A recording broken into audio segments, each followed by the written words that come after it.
As a huge fan of 2001, I think some of the stuff is really interesting, like the Hal bag, the crossbody bag is hilarious, but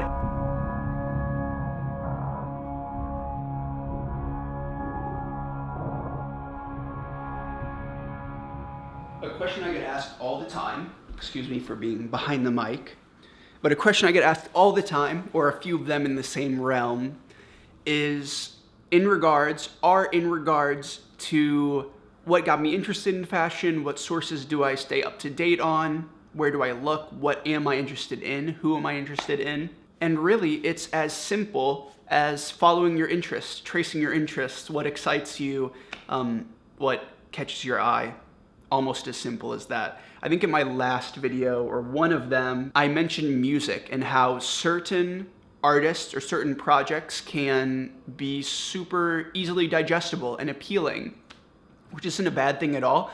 And they can serve as almost like a gateway drug to genres, sub areas between there, just drawing your interest. And today I want to sit down and talk about two shows that showed in unison. I'm starting a screen recording session right now that are, for me and my style personally, they are really exciting, really big shows, two awesome Japanese designers that maybe can spark your interest. What is this? Vibes? What are you supposed to call it though? Environment, mood, tone? Nope. We're calling it vibes, but going back to all of the pictures real quick, as you can see, this is Undercover Fall Winter 18. Not what's pictured right now, because that's Takahiro Miyashita, but if we scroll forward a bunch, we'll get to the first show that was shown at Pitti Uomo, which was Undercover, the first show of these two. So Pitti Uomo is a menswear trade show in Florence that is famous for its, oh, here we go, Undercover.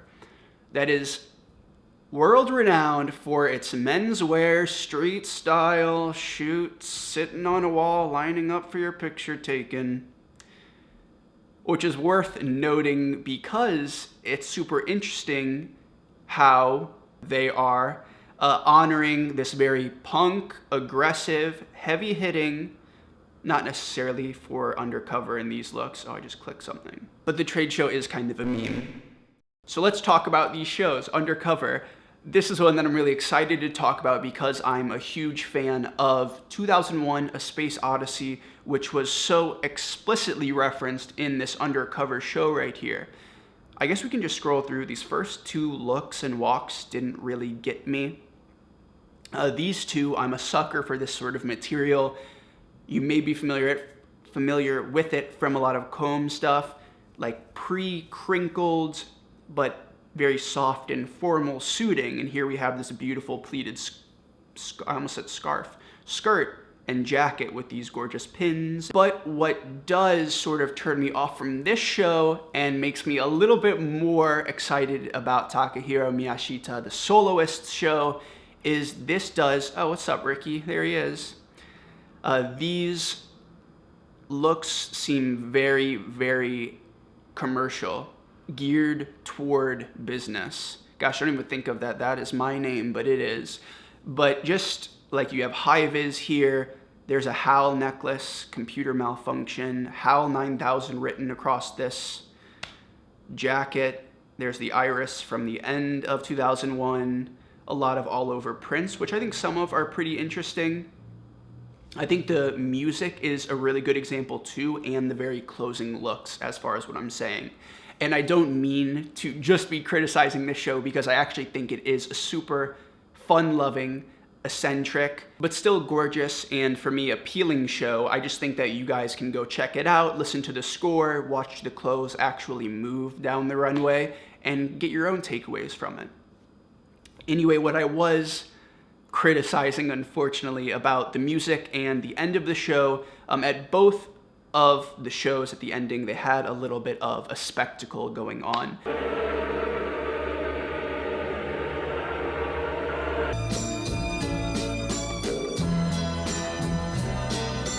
And in this case, it was literal 2001 Space Odyssey spacesuits, Dave, and turned into clothing, which I think on one hand is pretty cool. The fact that you may be able to buy this for a few $1,000s here in a few months.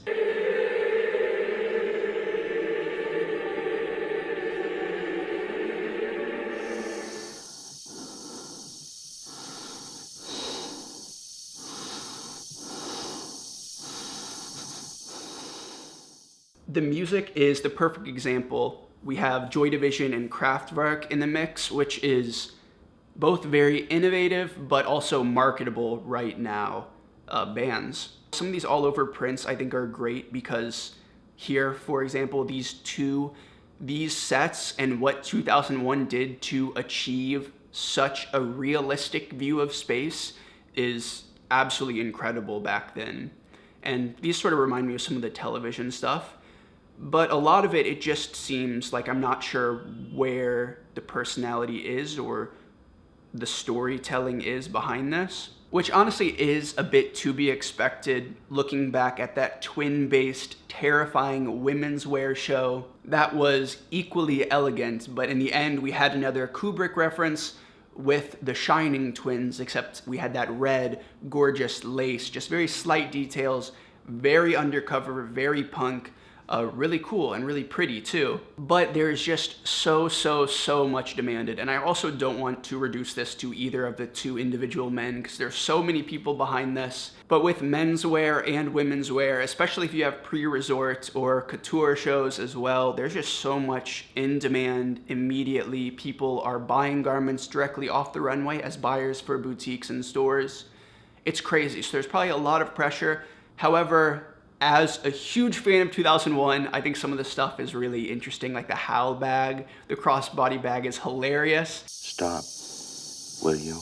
But it's in the show 3 or so times, and it just does seem like a lot of this stuff is meant to sell, and it probably will be, which will be killer for Undercover, because then they can go after some other stuff. Oh, my screen recordings keep stopping for some reason. I don't know why. Anyway, Undercover showed at Pitti Uomo 9 years ago, 2009, with this outdoor, very pure, there were these really pretty Jun Takahashi dolls. If you don't know, he is an avid doll maker, with the Grace character that was in that Jalapple video short you guys might be familiar with.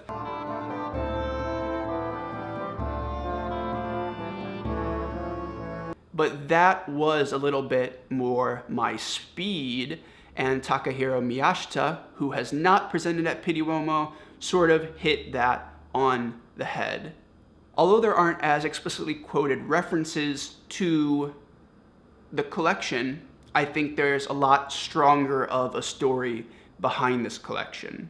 It's a very post-apocalyptic, rising from the rubble, warlord, menswear, and you guys will see it as I'm scrolling through here, and I urge you to take a look, of course. The music is a good example. In the words of what I used earlier when it came to 2001 Space Oddysey score and what that movie means to me, this is much more ominous and dark and moving, but still very pure. And I guess that's why I said on Twitter that I think this collection embodied the other one, not to bring it down to a competition, because that isn't what this is at all. Both are really looking at disorder and order, chaos and order, the differences between those two. And I just absolutely adore this show. It's menswear, but menswear right there. Oh, you guys won't be able to see what I'm seeing on my screen. This is traditional menswear, but then on top of it, straps, technical fabric, armor, warriors clothing, hazmat. I also think the end of the collection, which isn't even, it's not pictured right here, but oh, it won't matter because I'm not screen recording. The end of the collection I think was a lot stronger too. Following these very slow moving dystopian looks, we had these people stripped down in very primal, mankind looking clothes, but as if they were clergy or some high up power. A promising score in the background, almost motivational in a way after sitting through, in the best way possible, the actual runway show. There was also some really cool stuff posted on his Instagram and stories about the footwear and that really cool orange material that was going on. But oh my gosh, these were just two really hair-raising shows that you should check out that might interest you to go check out some more stuff, or their past work for that matter. Jun Takahashi taking on 2001: A Space Odyssey is unbelievable, awesome. It just wasn't exactly what I wanted, as such a huge fan of both. And then that Takahiro show with his first show being outside of Japan for TheSoloist was incredible, and that was my favorite. And just being in Florence at Pitti Uomo is hilarious.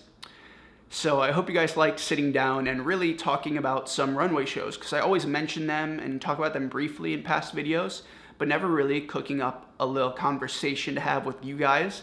So hopefully there's something for you guys to go check out, or for us to have a conversation about down in the comments.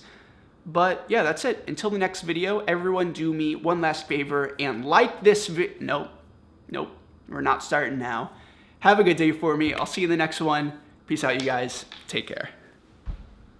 Dave, this conversation can serve no purpose anymore.